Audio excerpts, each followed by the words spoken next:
ആ എന്ന് പാടുമ്പോഴത്തേക്കും അകാരം ആ അല്ലെ?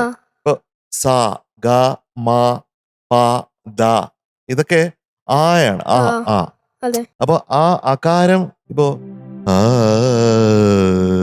എന്ന് പാടിക്കഴിഞ്ഞാ ആ എന്ന് പാടുന്ന ഏതാണ് അകാരം? ആദ്യത്തേത്. ആ ആ ആ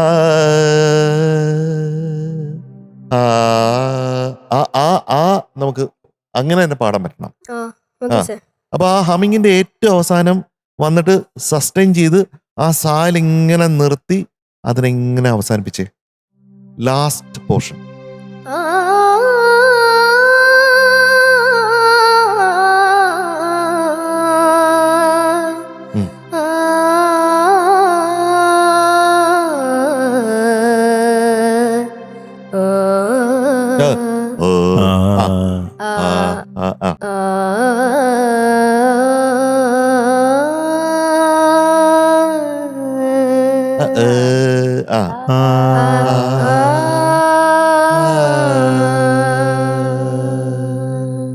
ആ സസ്റ്റെയിൻ എന്ന് പറഞ്ഞാൽ എവിടെയോ എറ്റേണിറ്റിയിൽ അവസാനിക്കുന്ന പോലെ ഇങ്ങനെ ഫേഡ് ഔട്ട് ചെയ്യാൻ നമുക്ക് പറ്റണം.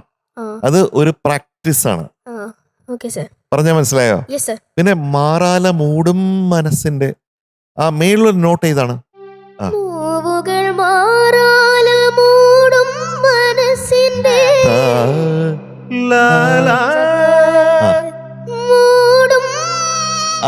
ആ നോട്ട് കറക്റ്റായിട്ട് അവിടെ എത്തണം.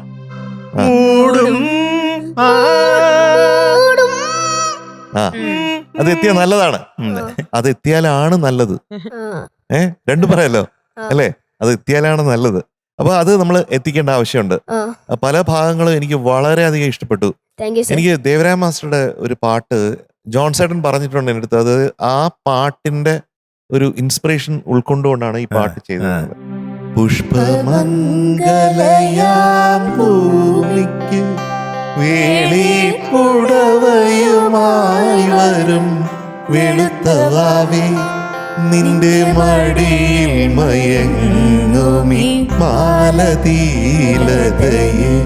തൊടല്ലേ തൊടല്ലേ നീ. അതില് മധുസാറിനെ ഓർമ്മ വരും. കാരണം അദ്ദേഹം ഇങ്ങനെ പറയും തൊടല്ലേ തൊടല്ലേ നീ. അപ്പൊ അത് ഭയങ്കര. അപ്പൊ ഈ പാട്ട് അങ്ങനെ ജോൺ സേട്ടൻ ഒരിക്കൽ പറഞ്ഞത് എനിക്ക് ഓർമ്മയുണ്ട്. അപ്പൊ ഒരു മാസ്റ്ററുടെ നിന്ന് വേറൊരു മാസ്റ്റർ ഉണ്ടാവുന്ന ദേവരായ മാസ്റ്റർ ജോൺ സേട്ടൻ. അപ്പൊ ദേവരായ മാസ്റ്റർ കഴിഞ്ഞിട്ട് MK അർജുനൻ സാറാണ് ദേവരായ മാസ്റ്ററുടെ ആദ്യത്തെ ഒരു ശിഷ്യൻ. അതുപോലെ ആണ് ജോൺസൺ ചേട്ടൻ. അപ്പൊ ആ വഴിയിൽ എവിടെയോ എനിക്കും മാസ്റ്ററുടെ ഒരു ശിഷ്യനാവാൻ പറ്റി എന്നുള്ളത് ഒരു ഭാഗ്യമാണ്. ഓക്കെ, നന്നായിട്ട് വരട്ടെ, നന്നായിട്ട് വന്നേ പറ്റൂ. എന്തായാലും